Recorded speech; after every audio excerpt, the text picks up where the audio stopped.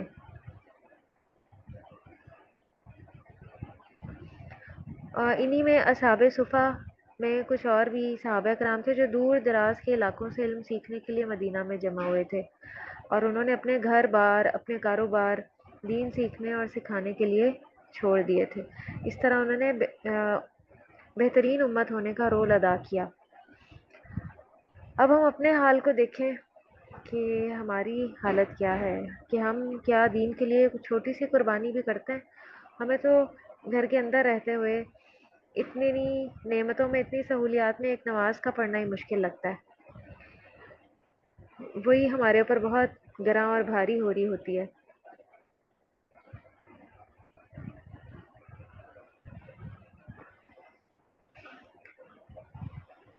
تو وہ جو لوگ ہیں، اگر وہ اس وقت میں اپنے گھر نہ چھوڑتے یا یہ قربانیاں نہ کرتے تو یہ دین کبھی ہم تک نہ پہنچتا۔ کوئی بھی نبی کریم صلی اللہ علیہ وسلم سے اتنی دور سے آ کے دین نہ سیکھتا اور نہ یاد کرتا اور نہ آگے پہنچاتا۔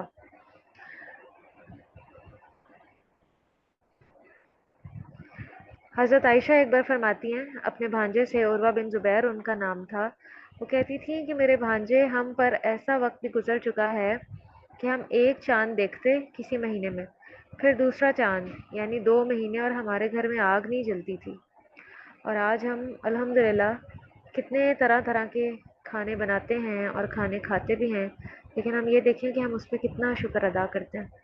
تو وہ فرماتی تھیں کہ 2 مہینے گزر جاتے تھے اور ہمارے گھر آگ نہیں جلتی تھی، یعنی پکا ہوا کھانا نہیں ہمیں ملتا تھا۔ تو ان کے بھانجے نے سوال کیا جن کا نام عروہ تھا کہ خالہ، پھر آپ کا گزر کس چیز پہ ہوتا تھا؟ تو حضرت عائشہ نے فرمایا کہ کھجوروں پر اور پانی پہ، یعنی ان کے پاس جو کھجوریں اویلیبل ہوتی ہوں گی وہ کھا لیتے تھے، یا کبھی ہمسایوں کے چند انصاری تھے، ان کے پاس کچھ بکریاں ہوتی ہیں اور وہ اس کا دودھ بھجوا دیتے بطور تحفہ، اور نبی کریم صلی اللہ علیہ وسلم وہ خود بھی پی لیتے اور اپنے گھر والوں کو بھی پلا دیتے۔ ایک بار جب کفار مکہ نے آپ سے یہ کہا تھا نا کہ ہم تو آپ پہ تب ایمان لے کر آئیں گے جب آپ کے لیے سونے کا گھر ہوگا یا احد پہاڑ جتنا آپ کے پاس سونا ہوگا، ہم تب آپ پہ ایمان لائیں گے۔ تو حضرت جبرائیل علیہ السلام آپ کے پاس حاضر ہوئے اور عرض کرنے لگے کہ اگر آپ چاہیں تو یہ جو احد پہاڑ ہے یہ آپ کے لیے سونے کا کر دیا جائے، یعنی آپ کی لائف ایسی ہو۔ لیکن نبی کریم صلی اللہ علیہ وسلم کی لائف کیسی تھی آپ بتائیں، کچھ آئیڈیا ہے آپ کو؟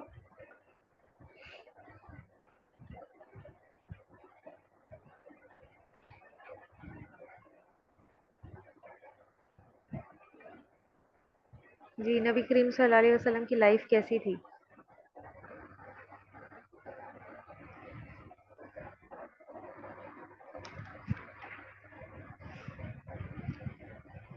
آپ کا جو گھر تھا وہ اتنا چھوٹا تھا کہ اگر آپ کھڑے ہوتے تھے تو ہاتھ چھت کو لگتا تھا، اور اس کی چوڑائی بھی اس کی بہت کم تھی، اور آپ کا جو بستر ہے وہ چھال کا بنا ہوا تھا جو کھجوروں کی ہوتی ہے، یعنی سخت بستر تھا، بہت سافٹ بستر نہیں تھا۔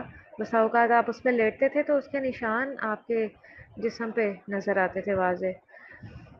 تو جب حضرت جبرائیل علیہ السلام آئے اور انہوں نے اس طرح کی پیشکش کی تو آپ نے فرمایا کہ نہیں، میں تو ایسی زندگی گزارنا چاہتا ہوں کہ ایک دن میں پیٹ بھر کے کھاؤں تو الحمدللہ کہوں، اور اگلے دن بھوکے پیٹ سے رہوں تو میں اس پہ صبر کروں، اور آپ نے ایسی زندگی گزار کے دکھائی ہے، جبکہ آپ پوری امت میں سے اللہ کے سب سے زیادہ پیارے تھے، سب سے زیادہ پسندیدہ کام ملنے والا ہے۔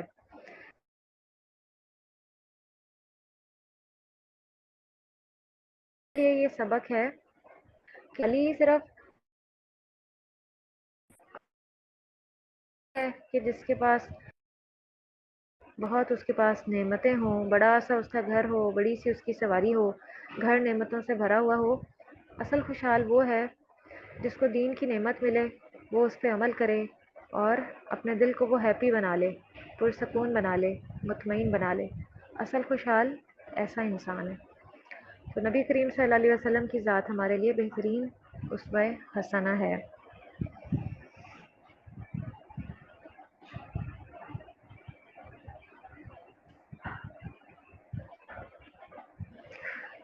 اور نقص من الاموال، مالوں کی کمی کی شکل کیا ہو سکتی ہے کہ جیسے ایک جنگ کے موقع پہ حضرت ابو موسیٰ اشعری فرماتے ہیں کہ ہم 6 آدمی آپ صلی اللہ علیہ وسلم کے ساتھ ایک لڑائی کو نکلے، سواری کے لیے ہمارے پاس صرف ایک ہی اونٹ تھا، باری باری اس پر ہم سوار ہو جاتے تھے، تو یہ مال کی کمی تھی، اور اس سفر میں ہمارے پاؤں پھٹ گئے، اور ان کے پاؤں میں جو جوتیاں تھیں وہ بھی ٹوٹ گئی تھیں۔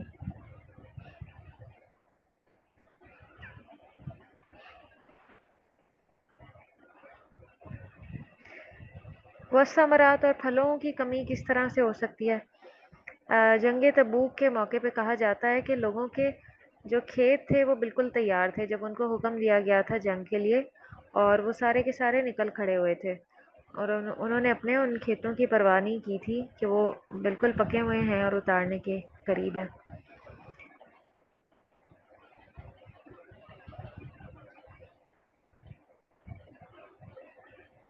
اور کس طرح، اور مختلف مسا اوقات کچھ ایسی جنگیں بھی ہوتی تھی مسلمانوں کے پاس کھانے کے لیے صرف کھجور ہوتی تھی اور کچھ بھی نہیں ہوتا تھا، اور صحابہ کرام وہی کھجوریں کھا کر جہاد کرتے ہوتے تھے، اور کئی بار ایسے ہوتا تھا کہ وہ بھی ختم ہو جاتی تھیں۔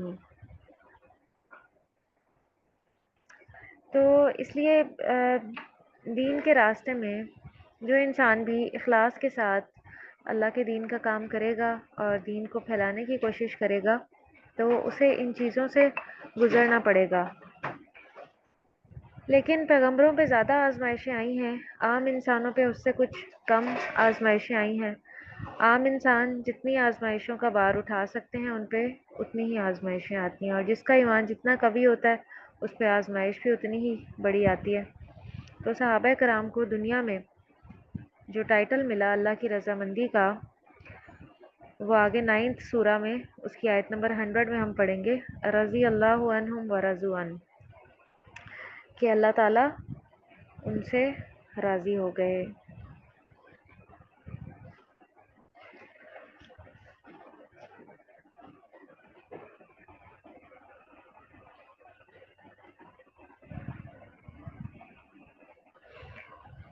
تو اس لیے ہمیں ہر وقت اپنے آپ پہ ترس نہیں کھانا چاہیے یا اپنے آپ کو مظلوم تصور نہیں کرنا چاہیے کہ ہم تو بہت مظلوم ہیں، ہمیں بہت پڑھنا پڑتا ہے، یہ بہت ایفرٹ کرنی پڑتی ہے۔ ہماری ایفرٹ جو ہے وہ صحابہ کرام کے مقابلے میں بہت کم ہے۔ انہوں نے تو علم سیکھنے کے لیے بہت دور دراز کا سفر کیا، اپنا گھر بار بھی چھوڑ دیا، اپنی ساری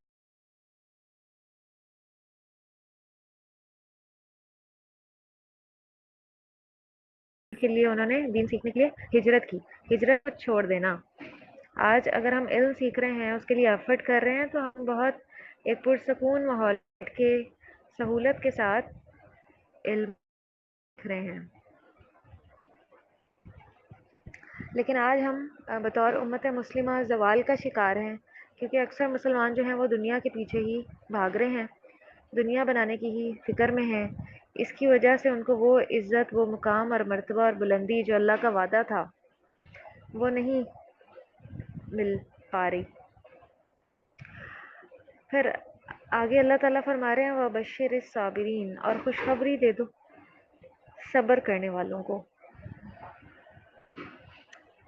صبر کرنے والے کون ہوتے ہیں؟ اگلی آیت میں بتایا جا رہا ہے الذین اذا اصابتہم مصیبہ، یہ وہ لوگ ہیں جب انہیں کوئی مصیبت آتی ہے تو اس پر وہ کہتے ہیں انا للہ و انا الیہ راجعون، بے شک ہم اللہ ہی کے لیے ہیں اور اسی کی طرف لوٹ کے جانے والے ہیں۔